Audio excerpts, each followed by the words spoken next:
Hi வணக்கம். இன்றைக்கு நாங்கள் பார்க்க போகிறது சோயா மீட்டை வச்சு எப்படி ஒரு சூப்பரான ஸ்பைசியான டேஸ்டியான ஃப்ரை தான் செய்து காட்ட போகிறேன். அது எப்படி செய்கிறதுன்றதை பார்க்கலாம் வாங்கோ.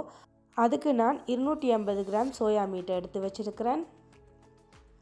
அதோட 1 டேபிள் ஸ்பூன் உப்பை சேர்த்துக்கொள்ளுறேன்.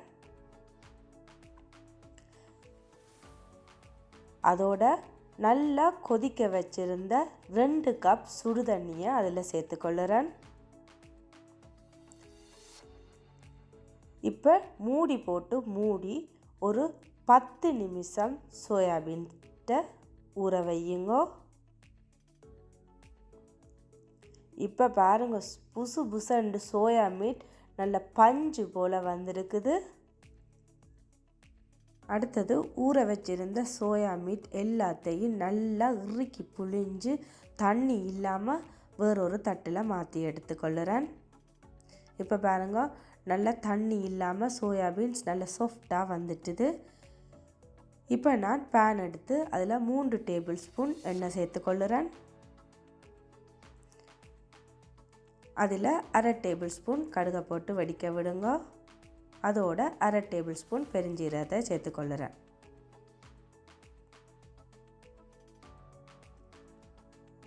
அடுத்தது ஒரு பச்சை மிளகாவை சேர்த்துக்கொள்ளுறேன். உங்களோட உரைப்புக்கு ஏற்ற மாதிரி நீங்கள் பச்சை மிளகாவை சேர்த்துக்கொள்ளுங்க. இப்போ நான் சின்ன சின்னதாக வெட்டி வச்சுருந்த ஒரு பெரிய வெங்காயத்தை அதில் சேர்த்துக்கொள்ளுறேன். அதோட ரம்பையிலையும் சேர்த்துக்கொள்ளுங்க, நல்ல வாசமாக இருக்கும். இப்போ எல்லாத்தையும் ஒன்று சேர்த்து நல்லா வதக்கி விடுங்க. வெங்காயம் லைட்டாக வதங்கி வந்தோன்னா அதோட நான் கருவேப்பட்டையை சேர்த்துக்கொள்ளுறேன். இப்போ கருவேப்பிலையும் அதில் சேர்த்துக்கொள்ளுங்க. அதோட 3 ஏலக்காவையும் சேர்த்துக்கொள்ளுறேன். அதோட 3 கராம்பையும் சேர்த்துக்கொள்ளுங்க. இப்போ எல்லாத்தையும் ஒன்று சேர்த்து நல்லா வதக்கி விடுறேன். அதோட சின்ன சின்னதாக வெட்டி வச்சுருந்த உள்ளிப்பல்லையும் சேர்த்து எல்லாத்தையும் நல்லா மிக்ஸ் பண்ணி வதக்கி கொள்ளுறேன். அதோட அடுப்பை லோ ஃப்ளேமில் வச்சு 1/2 டேபிள் ஸ்பூன் மஞ்சளையும் சேர்த்து நல்லா வதக்கி விடுங்க.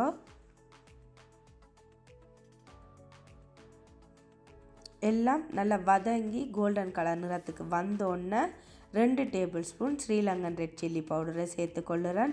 இந்த டைம் அடுப்பை லோ ஃப்ளேமில் வச்சு மிளகாத்தூளோட வாசம் போகிற வரைக்கும் நல்லா வதக்கி கொள்ளுங்க. இப்போ நல்லா வதங்கி எண்ணெயெல்லாம் நல்லா பிரண்டு வந்திருக்குது.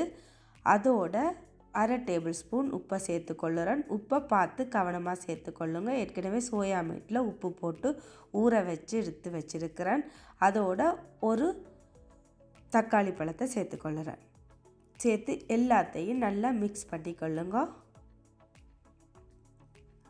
அதோட சோயாபீன்ஸையும் சேர்த்து அடுப்பை நல்லா லோ ஃப்ளேமில் வச்சு அந்த கிரேவியோட சோயாபீட்டை சேர்த்து நல்லா மிக்ஸ் பண்ணிக்கொள்ளுங்க.